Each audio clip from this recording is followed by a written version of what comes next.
நீங்கள் திமுக அதிமுக பொறுத்த வரைக்கும் இப்போ எடப்பாடி தொகுதியில் திமுக பெரிய வேட்பாளர் போடாது, ஸ்டாலின் தொகுதியில் அதிமுக பெரிய வேட்பாளர் போடாது. இதுக்குள்ளே ஒரு அண்டர்ஸ்டாண்டிங்.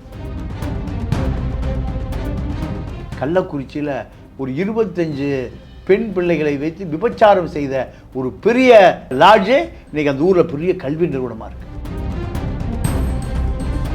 ராஜா கனிமொழியை முதலமைச்சராக்கி தீர்வதுன்னு கங்கணம் கட்டிட்டு இருக்கார்.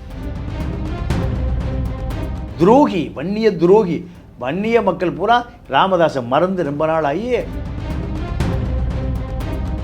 மாமியார் உள்ள போய் மச்சனை உள்ள போய் எல்லாருக்கும் முதல் அரசியல் வந்தது யாரு? ஆதவர்ஜுனா. அவரை தோக்கடிக்க போறீங்களா அந்த தமிழக மக்களே?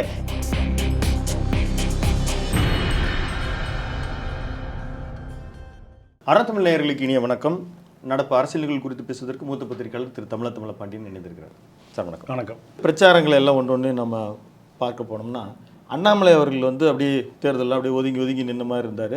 இப்போ அவர் பிஜேபி இருக்கிற தொகுதிகளெல்லாம் பிரச்சாரம் ஆரம்பிச்சிருக்கிறாரு. அதிமுக பகுதிகளுக்கு பிரச்சாரம் பண்ணுறாரா? இல்லை, இப்போ அவரே தொலைபேசி தொடர்பு கொண்டு எப்படியாவது எடப்பாடியாருக்கு நான் நெருக்கமாயிரும் எடப்பாடி தொகுதிக்கு நான் போகிறேன்னு கேட்டிருக்காரு. எடப்பாடி சொல்லிட்டார், என்னுடைய 2 லட்சம் வாக்காளர் இருக்கான், அவன் தான் வேட்பாளர். எடப்பாடி பாலிடிக்ஸ் அந்த அளவுக்கு கெத்தாயிட்டாரா? நான் வேட்பாளர் கிடையாது. அங்கே வேட்பாளர் எத்தனை வேட்பாளர்? 2 லட்சம் பேர். அவனே பிரச்சாரம் பண்ணிக்கிறேன். அவங்கள நான் தமிழ்நாடு முழுக்க சுற்றுறேன். தமிழ்நாடு முழுக்க அருண்குமாரை கூட்டி தூக்கிட்டு அருண் பொண்டாட்டியோடு தூக்கிட்டு போயாச்சு. இன்னொரு பெரிய விஷயம் என்னென்னா, நீங்கள் திமுக அதிமுக பொறுத்த வரைக்கும் இப்போ எடப்பாடி தொகுதியில் திமுக பெரிய வேட்பாளர் போடாது, ஸ்டாலின் தொகுதியில் அதிமுக பெரிய வேட்பாளர் போடாது.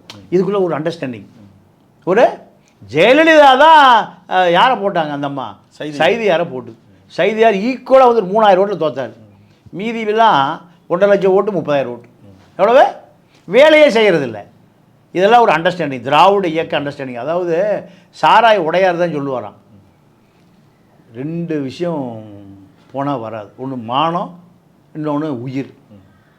மானத்தை இழந்து எப்படியாவது பணத்தை சம்பாரி, உடையார் பாலிசி பாருங்க. இதை திராவிட இயக்க பாலிசி. விபச்சாரம் பண்ணும், கள்ளச்சந்தை அடி, கஞ்சா வில்லு, போதை, எதை வேணாலும் பண்ணும். மானத்தை இழந்து எப்படியாவது பணத்தை எடுத்து சேர்த்த பிறகு இழந்த மானத்தை உங்கள்கிட்டயே தானாக வந்துடும். எப்படி பாலிசி? திராவிட இயக்க பாலிசி வந்துட்டா எல்லா மானம் எல்லாம் ஐயா வணக்கம் ஐயான்னு போய் கையிட்டு நிற்கிறான்ல. ஏன்னா பழைய சாரா வியாபாரிரா, பழைய கஞ்சா வியாபாரிரா, இவன் இப்போ பிரார்த்தல் பண்ணவன். எனக்கு தெரிஞ்ச ஒரு ஊரில் கள்ளக்குறிச்சியில் பெரிய விபச்சார லாட்ஜ். இன்றைக்கி அந்த அந்த நிறுவனம் பெரிய கல்வி நிறுவனமாக இருக்குது. நான் ஒரு 40 வருஷத்தில் சொல்கிறேன். இங்கே காரில் சென்னையிலேருந்து கோயம்புத்தூர் போகிறோம், பெரிய கோடீஸ்வரர் தான் போக முடியும். ஏன்னா அன்றைக்கே மார்க் 4 அம்பாசிடர் கார் இருந்தது, அது 5 லட்ச ரூபா. அதில் டீசலை ஊற்றிட்டு சிங்கிள் ரோட்டில் காரில் ஒருத்தன் திருப்பூர்லேருந்து சென்னைக்கு, கோயம்புத்தூர் சென்னைக்கு வந்தால் பெரிய பணக்காரன். ஏன்னா ஒரு 50,000 எடுத்துகிட்டு தான் வர முடியும். அந்த காலத்தில் அந்த கள்ளக்குறிச்சி தாண்டுகிற பொழுது அந்த லாட்ஜு ஒரு 25 பெண் பிள்ளைகளை வைத்து விபச்சாரம் செய்த ஒரு பெரிய லாட்ஜு இன்றைக்கி அந்த ஊரில் பெரிய கல்வி நிறுவனமாக இருக்குது. எதை வேண்டுமானாலும் இழந்து பணத்தை சம்பாரி, பணம் இருந்த பிறகு இழந்த மானம் பூரா வந்துடும். இதுதான் இப்போ அரசியல். இப்போ இந்த அரசியலில் மானம் தேவையே இல்லை, மான மரியாதை தேவையே இல்லை. எப்படியாவது ஜெயிக்கணும். ஜெயிச்சிங்கன்னா நீங்கள் தலைவராகிடலாம். இப்போ அந்த மாதிரி தான் இந்த பேச்சுக்கள். இப்போ நீங்கள் பல தேர்தல்களே நீங்கள் தேர்தல் பரப்புரைகள் எல்லாம் பார்த்துருப்பீங்க. அதில் எடப்பாடி அவர்கள் ஒரு முன்னாள் முதலமைச்சர், எதிர்க்கட்சி தலைவராக இருக்கிறாரு, அவர் இறங்கி அடிக்கிறாரு அப்படின்னு எடுத்துக்கலாமா? இல்லை யாராவது ஒருவர் அதை தூண்டி விட்டு, இப்போ உதயநிதி அவர்கள் வந்து பால்டாயின்னு சொல்கிறாரு, அவர் வந்து தொடர்ந்து 3 தேர்தலாக அவர் ஏதோ காலில் விழுந்துட்டாருன்றாரு. இது நோக்கி போயிட்டு இருக்க பிரச்சாரம் எப்படி பார்க்க? இல்லை, அதாவது எடப்பாடி மேலே என்ன குற்றச்சாட்டுனா, திமுகவை எதிர்த்து அடிக்கிறது இல்லை. 5 ஆண்டுகள் அடித்தது தானே பாதி பேரை காப்பாற்றிருக்க முடியாது. வேலுமணி ஜெயிலுக்கு போயிருப்பார், ஹெல்த் விஜயபாஸ்கர், கேதன் தேசாய் அவரும் ஜெயிலுக்கு போயிருப்பார், வீரமணி ஜெயிலுக்கு போயிருப்பார். இது ஜெயிலுக்கு போகாமல் காப்பாற்றினது எடப்பாடி. இதற்காக துபாயில் வச்சு மாப்பிள்ளைக்கு 10,000 கோடி ரூபா கொடுக்கப்பட்டது. எவ்வளவு? 10,000 கோடி. எனக்கு மிக மிக முக்கியமான ஒரு நபர் சொன்னார் இல்லையா. ஒரு வழக்கு மாநில அரசு போடவே இல்லையே. தனி நீதிமன்றம் வைக்கிறனால தேர்தல் ஒன்றுமே நடக்கலை.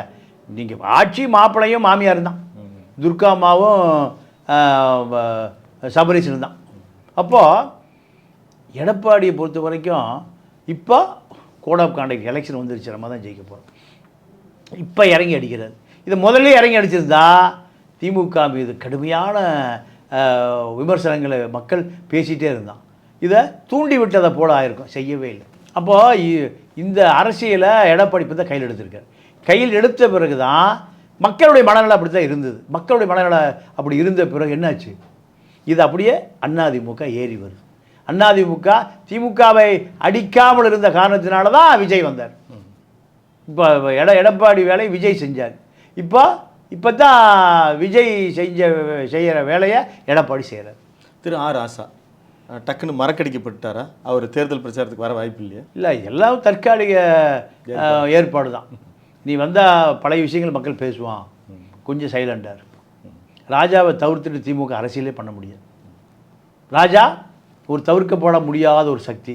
அதனால் ராஜா தற்காலிக ஓய்வு, அவ்வளோதான். தேர்தல் முடிஞ்ச பிறகு லைவுக்கு வந்துடுவார். திமுக ராஜாவை விட்டுட்டு அரசியலே பண்ண முடியாது, அரசியலை பண்ண முடியாது. ஏன்னா ராஜா கனிமொழியை முதலமைச்சராக்கி தீர்வதுன்னு கங்கணம் கட்டிகிட்டு இருக்கார். அதை தாமதப்படுத்தியிருக்கார். ராஜாவை நீங்கள் அப்புறப்படுத்தினீங்கன்னா வேகப்படுத்திடுவார். வேகப்படுத்தக்கூடிய அத்தனை இன்ஃப்ராஸ்ட்ரக்சர் வச்சிருக்கிறாரு. ஆமாம், கனிமொழிக்கு அது விருப்பமாக தானே இருக்குது. அண்ணனுக்கு பிறகு தங்கச்சிக்கு தான் அதிகாரம் வரணும். இதை கூட எடப்பாடி இப்போ பிரச்சாரத்தில் பேசும்போது சொன்னார், உங்களை உங்கள் கட்சியிலேயே பெருசாக மதிக்கிறதுல நீங்கள் என்ன பேசிட்டு இருக்கீங்க அப்படியே இருக்கு. அதான் இப்போ ராஜா சொன்னது என்ன, ஒரு டம்மி பிசி. அவர் பைக்கு அடிக்கடி சொல்லுவார், நாங்கள்லாம் இலங்கை பிரச்சனை ரொம்ப தீவிரமாக பேசிகிட்டு இருப்போம். என்ன சிலான் பிரச்சனையா, சிலான் பிரச்சனையாட்டு போவார். அவரே சொல்லியிருக்காரு. உட்காந்து கம்ப்யூட்டர் உட்காந்து சீட்டு விளையாண்டுட்டு இருப்பார், ரம்மி விளையாடுவார், டம்மி விளையாடுவார். வைகோ பலமுறை சொல்லியிருக்காரு. இப்போ அதே தான். இப்போ என்ன நடக்குதுன்னு ஸ்டாலினுக்கு தெரியாதுங்க. பிரேமலதாவுக்கு 10 சீட்டு, ஒரு எம்பி சீட்டு 300 கோடி ரூபா கொடுத்து போகாமல் சம்மந்தி தான், பிரேமலதா சம்மந்தி தான் கொடுத்தார். ஏவா வேலு கல்யாணமே ஆகலை 2 பசங்களுக்கு. ஆமாம், அது இப்போ 40 வயசு ஆச்சு, இன்னும் கல்யாணம் ஆகலை.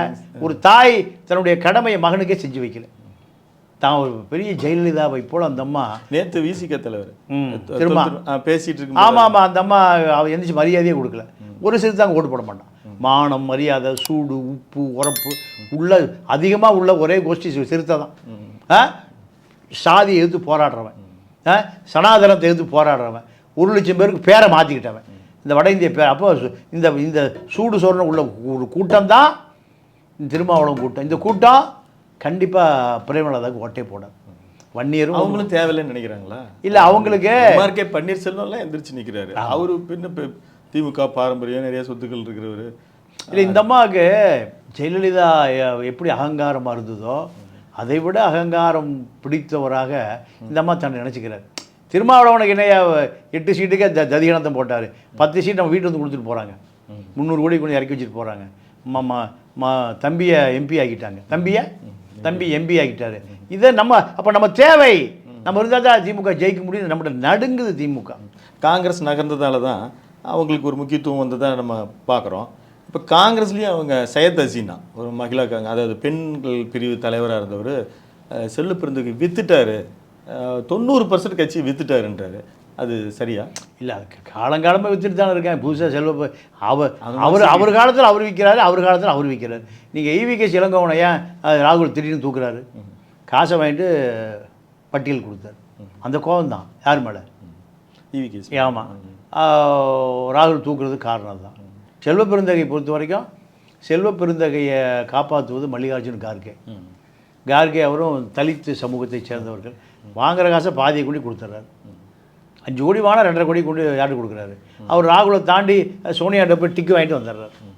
ஏன்னா காங்கிரஸுக்கு ஒரு தலித் தலைவர் தேவை. அகில இந்திய அளவில் அந்த முகம் வேணும். அதுக்காக இவர் 2 பேர் ராகுல் கூட சொல்ல ரிசல்ட்டை கொடுத்துட்டு வந்துட்டார். தேர்தல் முடிஞ்ச பிறகு செல்வ பெருந்தொகை மாற்றப்பட்டு வேறு ஏதாவது புது தொகை வரும். அதை தான் முன்கூட்டி அவரே ஆமாம் இப்போ சொல்ல தானே, சீச்சி இந்த படம் புளிக்கும். அவர் பழமொழி கேட்டிருக்கீங்களா? இது ராகுல் உணர்ந்துக்கிட்டாரா? அதனால தான் அவர் திமுக பிரச்சாரத்திற்கு எல்லாம் தாமதப்படுத்தி ஒரு தேதி சொல்லியிருக்காங்க. பாண்டிச்சேரி வந்தவர் கூட தமிழ்நாட்டுக்கு வராத காரணம் திமுக திமுக மீது காங்கிரஸ் மீது கடுமையான அதிருப்தி அவருக்கு. அதனுடைய விளைவு தான் முதலே பிரச்சாரம் வரமாட்டேன்ட்டார். நீ எல்லாம் பணம் வாங்கிட்டு 3 லிஸ்ட்டு போயிருக்கு. முதல் லிஸ்ட்டு கிழிச்சு வச்சுட்டா, 2வது லிஸ்ட்டு போயிட்டு, 3வது லிஸ்ட்டு எவன் பணம் கொடுத்தா லிஸ்ட்டே போயிடுச்சு. அப்போ காங்கிரஸை பொறுத்த வரைக்கும் இதுதான் நிலைமை. இது ஒன்று புது நிலைமை அல்ல. திமுக லஞ்சம், லாவணி, ஊழல், மத்திய அரசு, மாநில அரசு, அமலாக்கத்துறை, அந்நிய செலவணி மோசடை எல்லாம் தப்பிப்பதற்கு காங்கிரஸை கருணாநிதி எப்போ 70லேருந்து வச்சுருக்கார். காங்கிரஸ் வந்தால் காங்கிரஸ் வச்சுக்குவார், பிஜேபி வந்து பிஜேபி வச்சுக்குவார். ஆனால் இப்போ நிரந்தரமாக காங்கிரஸை வைத்திருப்பதற்கு அப்பா காட்டிய வழி மகன் போயிட்டுருக்கார். இதான தவிர இங்கே காங்கிரஸ் வாக்கே இல்லை. 1967 அண்ணா ஆட்சிக்கு வரும்போது காங்கிரஸை கடைசி ஆணி அடித்து சாப்பிடியில் கொண்டு போயிட்டார். இப்போ அந்த வகையில் தான் அப்படி தமிழ் குமரன்லாம் 5 கோடி ரூபா கொடுத்து திமுக தான் அவங்க பேரம் பேசுகிறாங்க. திமுக நேரம் எங்கே காமிச்சு விட்டுருச்சு. பணம் வாங்குறது அவங்க தாயா மொத்தமாக. சீட்டு அங்கே தான் விற்கப்படும். காங்கிரஸில் சீட்டு விற்கப்படும். ஏற்கனவே உங்கள் வீட்டை குடும்பத்துக்கு எடுத்துன்னு ஒரு பேர் வேறு. அதனால் நேரம் அங்கே போயிருக்கேன். இப்போ வந்து நேரடியாக மருத்துவர் ராமதாஸ் வந்து அன்புமணிக்கு எதிராக ஒரு 11 கேண்டிடேட் இதில் மட்டும் திருப்பூரில் மட்டும் ஒரு வாபஸ் வாங்கிட்டார். அந்த மாதிரி ஒரு கேண்டிடேட் போட்டிருக்காரு. இந்த விஷயம் பாமகவுக்கு வெற்றி வாய்ப்பு, அதாவது அன்புமணி தரப்புக்கு பிரச்சனை ஆகும்னு நினைக்கிறீங்களா? இல்லை, அன்புமணி தரப்பு தெளிவாக இருக்குது. அங்கே வன்னியர் ஓட்டு பூரா அதிமுக பக்கம் தெளிவாக இருக்குது. ராமதாஸெல்லாம் மக்கள் மறந்துட்டான். சிலிண்டர், பச்சை மிளகா, குக்கர்னு நிறைய சின்ன இல்லை எது வேணால் சொல்லலாம். அவர் இருந்த காலத்தில் செத்துப்போன 25 தியாகிகளுக்கே இன்னும் அந்த குடும்பத்தை தெருவில் விட்டார். இப்போ பச்சை மிளகா, கத்திரிக்காய் 2வது இருக்கணும். நெஞ்சில் துப்பாக்கி சூடு போட்டு இருந்து அந்த இடஒதுக்கீடுக்காக 69% இடஒதுக்கீடுக்காக போராடி அந்த குடும்பம் தெருவில் கிடக்குது. ராமசாட்சி மனசாட்சி தொட்டு பாருங்க. ராமதாஸுடைய சின்ன வீடு சுசீலா 300 கோடி வச்சுருக்கு. இப்போ ஏவா வேலுக்கிட்ட போய் ஸ்ரீகாந்தி மகன் முகுந்தம் போய் 100 கோடி வாங்கிட்டு வந்திருக்கான். சசிகலா 30 கோடி கொடுத்துருக்கு. 87 வயசில் 25 குடும்பத்துக்கு ஏதாவது நடந்ததா? ஸ்டாலின் போய் 25 பேருக்கு மணிமடம் கட்டினார். நடந்ததா இல்லை? இப்போ அவன் செத்தது எப்போ? 25 பேர் தியாகிகள் நெஞ்சல் குடி குண்டடி போட்டு வன்னியர் இடஒடி ஒதுக்கிடுக்கா எப்போ இறந்து எத்தனை வருஷம் ஆச்சு? 89. இப்போ ஸ்டாலின் போய் மணிமண்டபம் கட்டுறாரு. அப்போ ராமதாஸ் என்ன பண்ணிட்டு இருக்கார்? துரோகி, வன்னிய துரோகி. வன்னிய மக்கள் பூரா ராமதாஸை மறந்து ரொம்ப நாள் ஆகி. நீங்கள் 2011 விஜயகாந்த் நிற்கிற பொழுது 29 சீட்டு வன்னிய மக்கள் தான் ஓட்டு போட்டு அனுப்பிச்சான். அதனால் ராமதாஸெல்லாம் மக்கள் மறந்து நாளாச்சு. வன்னியர்களுக்கான ஒரு அங்கீகாரம் இப்போ அன்புமணி ராமதாஸ். மிச்சம் திமுகவில் இருந்த வன்னியர்களை வேல்முருகன் கிளப்பிட்டு போயிட்டார். இப்போது வேல்முருகன் மிரட்டல், உருட்டல் இதெல்லாம் தாண்டி நிற்கிறார். இப்போ புலவர் கலியபெருமாளுடைய பேத்தி ஸ்டாலின் எடுத்து ஊர்மிளா குளத்தூர் நிற்குது. அந்த அம்மா கேட்குது, அந்த ஐசிபி லோகோவில் ஒரு ஷிஃப்ட்டுக்கு 3000 பேர் வேலை பார்க்குறான், 3 ஷிஃப்ட்டுக்கு 9000 பேர் வேலை பார்க்குறான். 1% தமிழை கூட இல்லை யாராலும் அந்த மாதிரி தான் கேட்குது. தமிழ்நாட்டில் 1% தமிழம் இல்லையாடா? 9000 பேர் வேலை செய்கிறான் 3 ஷிஃப்ட்டில் லோகோவில். எல்லாம் வட இந்தியாவுக்கு கூட இறங்கியிருக்கீங்களே. இதை ஸ்டாலின் கேட்குறாரா? எங்கே இப்போ திமுக தேர்தல் பணிமனை இருக்குது, பக்கத்தில் டாஸ்மார்க் இருக்குது. எங்கே டாஸ்மார்க்கு தேர்தல் பணிமனை சேர்ந்து ஒன்று பக்கத்துலேயே இருக்குது. இதான் உங்கள் ஆட்சி. குழந்தை குட்டி பொம்பளை கோயிலுக்கு பக்கத்தில் டாஸ்மார்க் இருக்குது. கோயிலுக்கு பக்கத்தில் பள்ளிக்கூடத்து பக்கத்தில் டாஸ்மார்க். உனக்கு கோயில் முக்கியமோ பள்ளிக்கூடம் முக்கியமா? இல்லை, எது முக்கியம்? அந்த அம்மா கேட்குற பதில் சொல்ல முடியலையே. அந்த அம்மா இன்றைக்கி வரைக்கும் வண்டி வாங்கினதுக்கு பர்மிஷன் கொடுக்கல. இப்போ ஊர்மிளாவுக்கு, புலவர் பேத்திக்கு. தமிழ் தேசிய பேராண்மை புலவர் கலியபெருமாள் விடுதலை படத்துடைய கதாநாயகன் அவர் தான். ஆனால் அங்கே ஓட்ட விழுந்துருக்கு. இன்றைக்கி காத்தால சிஎம் ஸ்டாலின் அவர்கள் வரும்போது கேட்குறாங்க, ஒரு 200 தொகுதிக்கு மேலே வெற்றி வாய்ப்பு இருக்கான்னு. 234 இப்போ எனக்கு தெரியுது அப்படின்னு அவர் சொல்லியிருக்கிறாரு. உங்களுடைய கணக்கீடு நீங்கள் எப்படி நினைக்கிறீங்க? இல்லை, அவர் 234ன்னு சொல்லும்போதே அவருடைய இயலாமை தெரியுது. ஒரு வருஷத்துக்கு முன்பு அவங்க போட்ட திட்டமே விஷன் 200 தான். மாப்பிள்ளையுடைய டேட்டாஸ் 200 தொகுதிக்கும் 2000 ரூபா, 2 லட்சம் ஓட்டுக்கு 40 கோடி ரூபா கொண்டு கொடுத்தீங்கன்னா பூத்துக்கு செலவுக்கு ஒரு 10 கோடி 50 கோடி இருந்தால் 200 தொகுதி ஒரு 10,000 கோடி செலவு பண்ணால் ஜெயிச்சிடலாம். ஏன்னா சபரீசனுக்கு இப்போ பெரியாரோ அம்பேத்கரோ கொள்கையாக காந்தியை தெரியும். யாரை தெரியும்? அதை கொடுத்தா மக்களும் ஓட்டு போடுறோம். இதுதான் சார்லஸ் அங்கே ஜெயிக்கிறாருன்னு அப்புறம் எப்படி அரசியல் பாருங்க. சார்லஸு லீமா ரோஸ் அவங்க மாமியா குடும்பமே இப்போ சட்டமன்றத்துக்குள்ள வருது லால்குடியில். அப்போது இதுதான் தமிழ்நாடு பாண்டிச்சேரி அரசியல். இப்போ என்ன கேட்டால் உண்மையாகவே இந்த தமிழ்நாட்டு மக்களை ரொம்ப கெஞ்சி கேட்டுக்கிறேன். மாமியார் உள்ளே போய் மச்சனை உள்ளே போய் எல்லாருக்கும் முதல் அரசியல் வந்தது யார்? ஆதவர்ஜுனா. அவரை தோக்கடிக்க போகிறீங்களா அந்த தமிழக மக்களே? என்ன பாவம் பண்ண ஆதவுக்கு இறக்கம் காட்டுங்கன்றீங்களா? முதல் அரசியலுக்கு வந்தது யார்? ஆதவ் தானே. மாமியா போன மாதம் தான் வந்தது. மச்சான் அடுத்து போன வாரம் தான். ஐஜேகேவில் ரொம்ப நாளாக இல்லை என்ன இருந்தாலும் நீங்கள் தேர்தல் இப்போ இந்த மாதிரி எடப்பாடி கட்சியில் வந்து ஏடிஎம்கேல வந்து தெம்பா ஜெயிக்க முடியும்னு வள்ளியே. பச்சை முத்தை ஸ்டாலின் கெஞ்சிட்டு கிடப்பார், இல்லை எடப்பாடி கெஞ்சிட்டு கிடப்பார். அவரே கெஞ்சும்போது இவங்கெல்லாம் பின்னாடி தான் கெஞ்சாங்க. இப்போ அப்படி இல்லையே.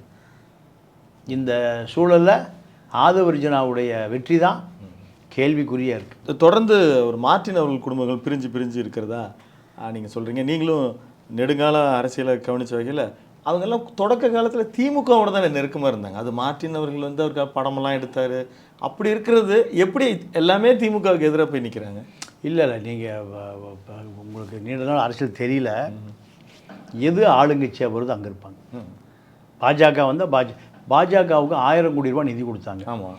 ஆல் இண்டியா லெவலில் 250 சிபிஐயில் பெண்டிங் இருக்குது. இன்றைக்கி பெண்டிங் இருக்குது.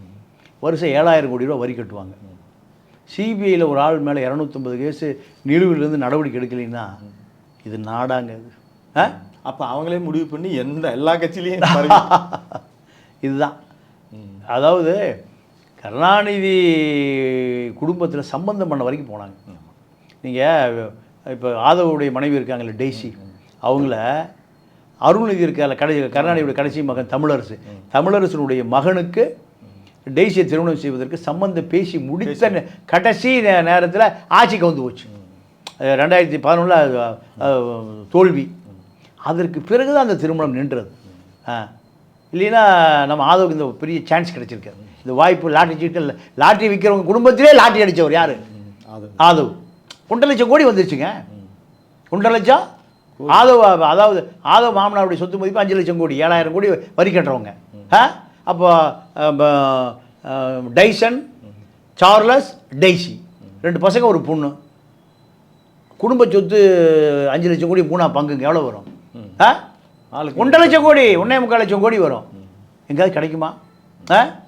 கருணாநிதி குடும்பத்துக்கு சம்பந்தம் பேசுகிற அந்த மணப்பெண் யார்? ஆதவர்ஜுனாவுடைய மனைவி. அப்போது அந்த குடும்பம் எல்லா கட்சிகளையும் ஆதரவு. நீங்கள் பல மாநில கட்சிகளுக்கு தேர்தல் நிதியை இவங்க தாங்க. பல மாநில தேர்தலில் மம்தா இவங்க ஃபண்டு வாங்கும். பிஜேபி ஃபண்டு வாங்குறான், திமுக ஃபண்டு வாங்குறான், அதிமுக ஃபண்டு வாங்குறான், காங்கிரஸ், எல்லா மாநிலங்களும் இப்போ அதிகாரத்தை கைப்பற்றுவது. அதிகாரம் இல்லை, பொழுது போகாது. நீங்கள் ஊர் பெரிய மனுஷன் பார்த்தீங்கன்னா கோயில் தற்காராக இருப்பான். கோயில் இது அதிகாரத்துக்கு கோயில் பணம் வசதி வாய்ப்பு இருக்குது. கோயில் போனால் முதல் பரிவட்டம் தனக்கு கட்டணும். முதல் பரிவட்டம் தனக்கு. அது அவனுக்கு ஒரு மரியாதை. சும்மா நாங்கள் பொழுது போலியா சட்டசபைக்கு போயிட்டு வரோம். எப்படி? நீங்கள் எம்ஜிஆர் உயிரோடு இருக்கிற பொழுது பழைய கதாநாயகி பார்க்குறதுக்கு பெங்களூர் போகிறாரு, எங்கேயோ போகிறாரு, ஒரு அரசு பயணமாக போகிறாரு. பல கதாநாயகி ஞாபகம் வந்துருச்சு. யார் கதாநாயகி? சரோஜா தேவி. கன்னடத்து பைங்கிலி வீட்டுக்கு போகிறாரு. என்ன பண்ணிகிட்டு இருக்க? போர் அடிக்குதுண்ணா எனக்கு, என்ன ஒன்றுமே அப்போல்லாம் டிவிலாம் வரல. அப்படியா, சரி நான் உன்னை எம்பி ஆக்குறேன். டெல்லி போய் சுற்றி பார்த்துட்டுவான். எப்படி? அரசு மரியாதையோட. சும்மா போனால் அவனை வழிகாட்ட மாட்டான். எம்பியாக போனீங்கன்னா எம்ஜிஆர் சொன்னது சரோஜா இல்லைண்ணா நான் எம்பியில் அதில் பார்லிமெண்ட் நல்லா போர் அடிக்காங்க எங்கே அந்த மாதிரி சொன்னது. இதுதான் நம்ம தமிழ்நாட்டு அரசியல். இப்போ லீமா ரோஸு, சார்லஸு, ஆதவெல்லாம் வீட்டில் தான் போர் அடிக்குதியா. நாங்கள் எங்கே போயிட்டு வரோம்? மக்களை சந்திக்கிறதுக்கு எங்கே? சட்டசபைக்கு போயிட்டு வரோம். நீங்கள் எம்ஏ ராமசாமி செட்டியாருக்கு கொஞ்சம் ஆசை எம்பி ஆகணும். இப்போ கமலஹாசன் எம்பி ஆனார்ல, அப்போ சசிகலா கூப்பிட்டு கருணாநிதி கூப்பிட்டு ஒரு 50 கோடி தர, ஒரு எம்பி சீட் கொடு. அதெல்லாம் கொடுக்க முடியாது. கருணாநிதி சொல்லிட்டாரு. இவர் நேராக ஜெயலலிதாட்டே டீலிங் பண்ணுறாரு. சசிகலா என்ன கேட்காம நீ எம்பி ஆயிடுவியா? போ, 2 பேர் வேண்டாம். நேராக பெங்களூர் போகிறாரு. தேவகவுடா பையன்கிட்ட 50 கோடி கொடுக்குறாரு. மத சார்பட்ட ஜனதாதள எம்பி யார்? எம்பி ராமசாமி செட்டியார். பார்லிமெண்ட் 5 வருஷம் இருந்தார். விஜய் மல்லையா இருந்தார். இப்போ கங்கனா ராவத்தா இன்னொரு நடிகை. எல்லா நடிகைகளும் இப்போ குத்தாட்டம் போடுற இடம் இதாகி போச்சு, பார்லிமெண்ட் ஆகி போச்சு. அப்போ அதே போல தான் மக்கள் சேவை என்பது பொழுது போகாததுக்கு எம்எல்ஏ எம்பி வருவதற்கு அவர்கள் அந்த குடும்ப முயற்சி செய்யும். மிக்க நன்றி. உங்கள் கருத்து பதிவுக்கு மீண்டும் ஒரு சந்தர்ப்பத்தில் நன்றி, வணக்கம். நேர்களை தொடர்ந்து இணைந்தீர்கள் அறம் தமிழுடன். நன்றி, வணக்கம்.